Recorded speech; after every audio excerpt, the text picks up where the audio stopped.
So after the disappointment of last week, and I just touched my face again. That's a thing here. If you're new to the channel, I touch my face a lot. Just go back and look at the past videos. You can turn it into like a, fun game of sorts, drinking or not involved, up to you. I also say a lot. So those are the two things. Let's get that out of the way. But last weekend was a rain out, so I didn't get to go garage sailing. This weekend, however, kind of made up for it. I did, pretty well.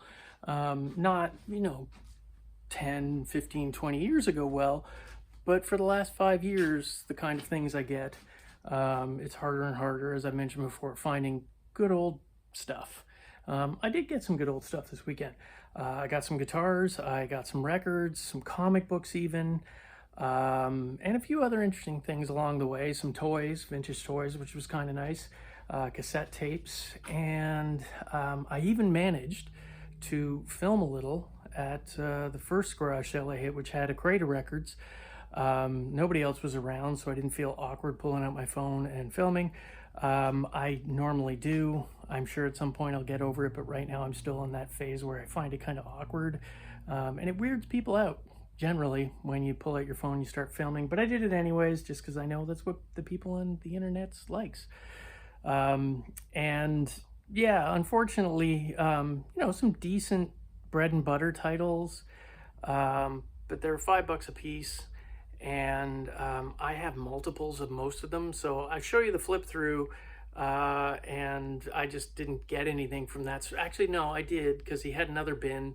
At that point, people were around, so I didn't film that, and that was like the $2 bin, and I pulled a few things out, but nothing crazy. But anyways, I'm going to show you what I got probably right now.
Okay, so this is not all of the stuff. I will show some of the bigger items, like the guitars and stuff like that, where I had more room, because I'm in the photo booth right now, which is getting filled up with stuff from my partners. Just do a quick spin around there. She lists stuff online, and this has become storage for her, I guess. But I shoot the videos in here because, well, frankly, I got a small table and the lighting's already here. So I'll just get into it and go through this really quickly. The comic books, I went to a garage sale. This guy has garage sales on a pretty regular basis. He used to work in a scrapyard, and I used to get great signs and stuff off him. He doesn't do that anymore. But he does do storage lockers, and he came up with a couple of boxes of comic books. And yeah, I grabbed them, or some of them. I just went through, and for the most part, anything, I do recognize certain, key comic books, and I'll always grab any number ones. So none of these are huge. There is one comic in here that's worth probably between $50 and $75 raw.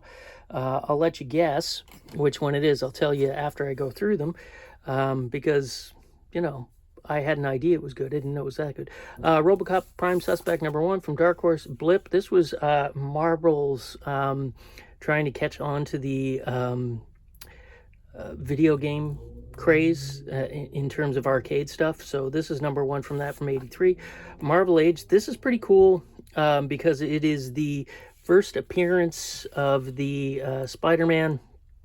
There were several magazines that all came out of the black suit Spider-Man, but the nice thing about this is it actually goes through and shows you some early, let's see if I can get there, sort of early versions of the idea of the black suited Spider-Man. There's more in here. Yeah, there's some. So when that black suited Spider-Man came out first, it was to do with the Secret Wars, and for those of you who know comic books already know this, and there were appearances of that Spider-Man several times, which were considered sort of first appearance. I believe the first appearance is the Secret Wars. I think it's #8, which is the first appearance, but these all came out at the same time, virtually during the same month. So these are all, although this one's not as valuable as the other ones, is still there. Aliens, I can't pass up on anything. Aliens is 1 of 4 on Dark Horse. Aliens Genocide, there were a couple of those. Solo Avengers with Hawkeye. These are just #1s that I was grabbing because they're #1s. I don't think anything happened with the NFL Super Pro. Look, there's 2 #1s for that. So those were a couple of bucks a piece. That's what we figured out. Now I'm going to tell you which one is the one. If you go on eBay comps and check it out, you will see that it is that one, the Blip. And it is because it is the first appearance in a comic book of the Mario character and the Donkey Kong character, because they covered Donkey Kong in here and they did a little, cartoon for it and comic for it. So that's the reason why. Graded copies in high, like over 9s, are fetching like $300 and $400, but the raw ones sell between, depending on condition, 75 and 100, with crappy ones down at the low end around 50. This one's actually really good. Corners are nice, pages are fairly white. I don't see any real issues with it, but you never know. But still, for a couple of bucks a piece, even if I just sell it for, I don't know, 50 US. That's Canadian, by the way, for my American friends. So probably around $1.50 a piece in US dollars, dollar bills. This, I love these ones. And it was it's a 1960s, actually maybe even 70s, but I think 60s. It's the title, Speed and Sex Freaks Are Taking Over the American Campuses. Yeah, that's awesome. I couldn't pass it up. They're actually, some of them, depending on like the covers, they can go for big bucks. This one's probably about a $20 one in the condition that it's in, but I might just keep that one. So that was from, the one garage sale there. I hit up another one, and they had these out there for 25 cents a piece. I'll pick up vintage hockey magazines, especially anybody with Gretzko. Oh, look at that kid. 81, 82. God, he was so young. He was on his way. There we go. There's more things about Gretzky because, let's face it, from in the 80s, he dominated. And that was a quarter a piece. There's another one in here. It's another one for a quarter. Oh, poor Boria. Just passed away. I forget the name of it. He had I think it was a muscular neurological disease. I can't remember the name of it now. But he just passed away recently. And as a kid growing up, he was one of my guys. Sittler and him, and Lanny, and all the Leafs back then. They were all good. Never did anything. Daryl broke some records, and these guys all made all-star teams, but they couldn't do anything as a team. And then the same lady threw this in too, which is in '97. I just got that because I'm a Blue Jay fan. So those were a quarter piece. Can't pass on anything sports-wise from that. And these were $1 a piece, but she knocked them down to, I think it was 50 cents. Jim Proudfoot was a writer, a hockey writer, and every year he summed up the sort of season in a paperback book. And these can go for 10. They do go for 10 to 15. Some of them for 20. There's a couple of Gretzky covers in here, which are always worth picking up. And they go back to the 70s and primarily focus on the 80s. Oh, there's Mike Bossy. There he is. Can you tell I'm Canadian? There's an early one, 70, 71. I think there was a 69, 70 in there too. Again, when you can get stuff for under $1, just, yeah, 69, 70, just do it. You're not going to lose out, especially if it's $1 Canadian, because that is 72 cents American, my American friends. So yeah, so that were those, I guess, not that, were pretty good pickups. That first garage sale that I show the video where I'm actually flipping through, again, they were $5 a piece, so I didn't get much there. But he did have a small one that was slightly cheaper. I think these were a couple of bucks. So I just decided to grab them. It's a Bronski Beat, like clear vinyl single. Idle Cure, like a Canadian sort of new wavy, not really. That weird moment where like new wave was sort of rocky. I don't know. It was just not a great time. But I have a guy who collects Canadian stuff, so he might be interested in that for a couple of bucks. And then the singles were also a couple of bucks, so I just grabbed the Floyds because that's what the people want. Watching the Wheels picture cover and the Crew because everybody likes Motley Crue, apparently. So yeah, again, when you're picking them up that cheap, just go ahead. By the way, I will drop some extra S's in now where no S's should be because I was watching a Letterkenny marathon, and so I drops in the S's now because I can't help myself and I've got to learn to stop because I live not too far away from where Letterkenny was based on, and my town has some similarities. So yeah, I'm trying to avoid that, but that's what you knows. I'll drop the occasional S where it shouldn't be. So these were, I drove about 20 minutes to a garage sale actually, and I thought, why are you doing this? This is ridiculous, but I had time, so I thought, why not? And I lucked out because this lady had records, and I grabbed this stack and walked up to her and said, how much are your records? And she was like, $5. And I'm like, oh, $5 each? Okay, well, I'll go through and pick it up. And she's like, no, $5 for them all. And I was like, okay, that's totally fine. And, you know, you can't go wrong. T-Rex's Slider, Zeppelin's Houses, The Who, these are all bread and butter. There is nothing rare, although this, I was about to say there's nothing rare, but this is actually rare. It's on Nonsuch. It is sort of early electronic experimental synthesizer music, and I love that stuff. Nonsuch is a great label for that because, I mean, they had some Morton Subotnick stuff on there, and I've been looking for this, actually. Not like hardcore, but I was like, if I ever come across it, I'm going to buy it. So it's usually about $20, so now I don't have to pay $20 for it. It's got a little bit of a tear at the top, but the record's all right. Free, Santana, Nelson, Cooper. You guys can see all this. More Zeppelin. Remix. Yeah, I'll just sort of flip through these real quick. Tom Paxton's a promo, white label promo copy. That's the reason why I grabbed that. Blondie's in really nice shape. That's the Tom Paxton. Crosby, Stills, Nash & Young, a later one. Cat Stevens, Power Station, John Lennon, Billy Idol. Don't know why I said it like that. Bob Dylan, Street Legal, Dire Straits, ZZ Tops. See, I just did it there. ZZ Tops. I added the extra S's. Emmylou Harris, some Peter Gabriel, Supertramp. See, it's just bread and butter stuff, which is great for the store because, you know, I sell through this. It does take time, but it all goes in the end. Blondie, Eagles, Doors. I just sold my last copy of that this morning, so that'll go out there soon. Crochet, Gowan. I'm not looking at the camera when I'm doing this, so this might be terrible work. Some Gordon Lightfoot, good old Gordy. A couple of Phil Collins, I believe. Jefferson Airplane. A Spirituals. Walter Carlos. More Gordy. Yeah, you guys can see that there. Don't know who this is, but it ended up in the pile for some reason, so I'll go with that. Cold Blood, West Coast Band, Nancy Sinatra. Covers are a little rough, record's okay. The Cars, and Bob Seger. Again, nothing super rare, but just clean, fairly clean copies, and bread and butter stuff that, you know, especially when people are rebuilding their collections again. These are things they usually like to pick up, and I got one for my collection, so that's, you know, always a good day as far as I'm concerned. What else did I grab? Oh, this. This was only a couple of bucks, but it is a 68 Mattel Hot Wheels carrying case.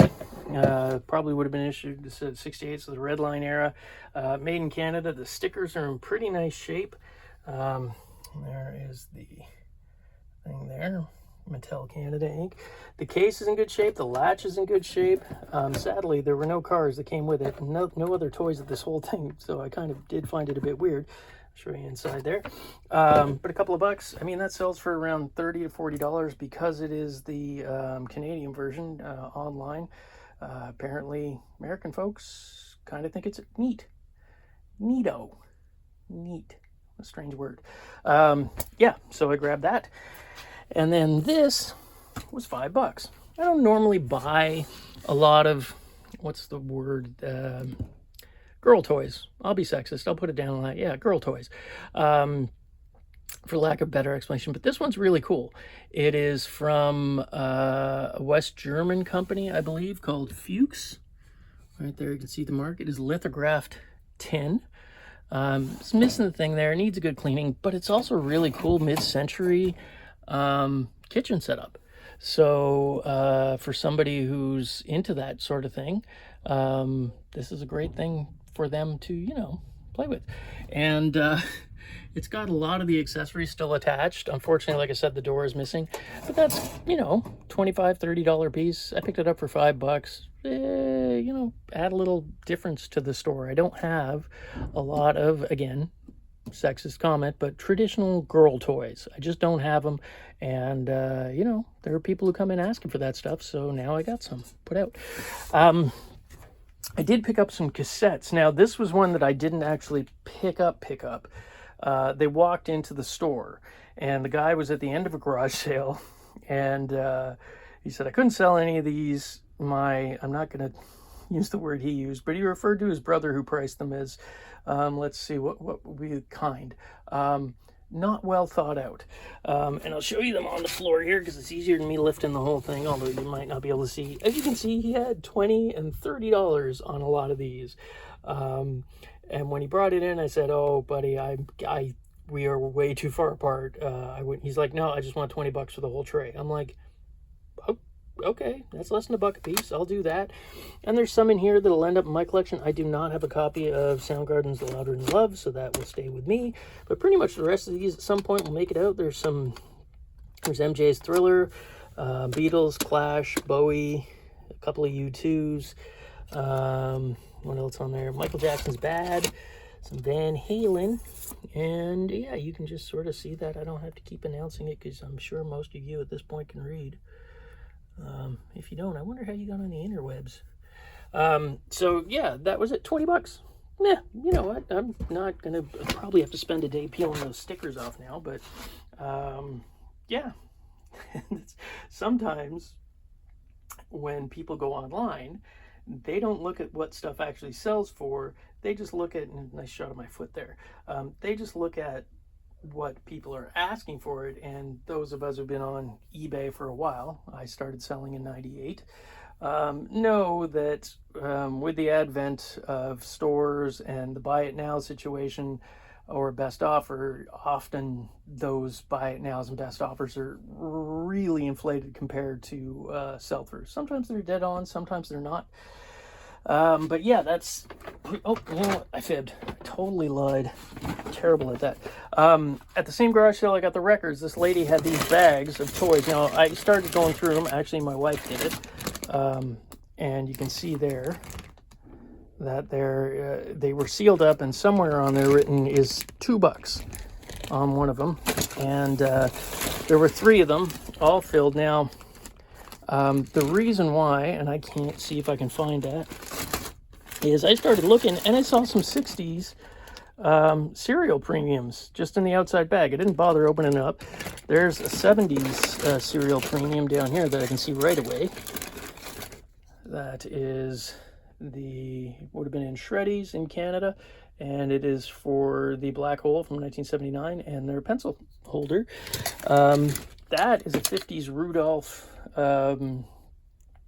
Christmas ornament.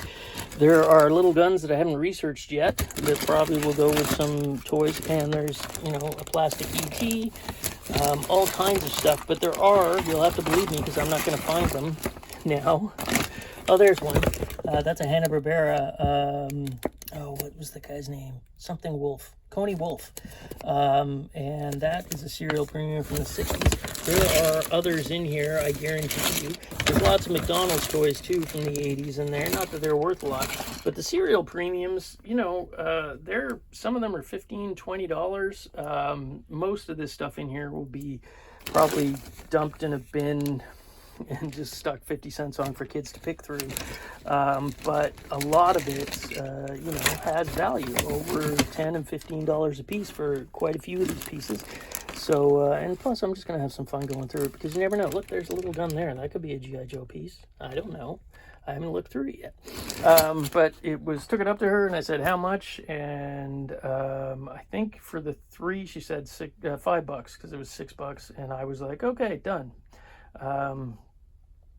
Perfectly happy with that. Like I said, one piece alone pays for everything. That's the way to do it. If you can get a group of things and one of those things pays for all the other things, then the other things later are free, basically. So that's the way to do buy-in if you can. Picked up a couple of cassettes at another garage sale. These were, I think, $1 a piece. Again, bread and butter. That Pogues is pretty cool, though. REM and Tracy Chapman. Surprisingly, even though people will pay now, it's kind of worn off a bit. For a period there, they were paying well over $100 for that on vinyl. The cassette's only about $5-10 type thing, so that was, you know, I thought it'd be worth a bit more, but who cares? It was $1, so there you go. So that is everything except the big stuff, which I'll show you outside because I have more room for it. So we'll go to that next. So as you can see, I bought guitars. Well, a guitar and a banjo. I will start this out with saying I know nothing about banjos. I collect guitars. I don't have a lot of money, so I don't have any really crazy guitar. I guess I have a few from the 60s. I'm here, I got a decent 60s Gibson and an 83 SG and things like that. And a couple of Fenders and then some Japanese stuff. But this, I just love this. Years ago, these were wall hangers. Nobody wanted them. I couldn't give them away. As the better guitars, I hate using that word, get picked up now, those have gone into the stratosphere in terms of pricing. And so a lot of guys are like, well, you know what? I'm going to look at these. They're American made. And this is a K. I think it is the K1160. I can't remember exactly. I'd have to look it back up again. It's parlor guitar. I just love the graphics on it and that nice tobacco burst sort of thing on there. The reason why this really caught my eye is because it is in immaculate condition. These are usually beat. These were parlor guitars. They were not sort of treasured. They were workhorses for a lot of people. They were beginner guitars, but the back is great. Everything about it is. The neck is really straight. There's no cracks. There's no paint wear. It's the original tuning pegs on there. And I just love the look.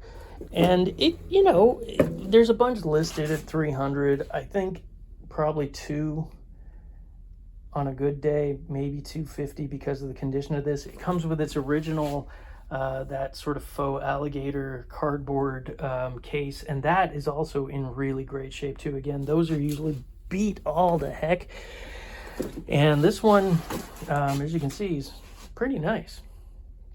So why did I get the banjo? Because I know nothing about banjos. It's John Gray from London, England, and it looks to be all there. The skin's there.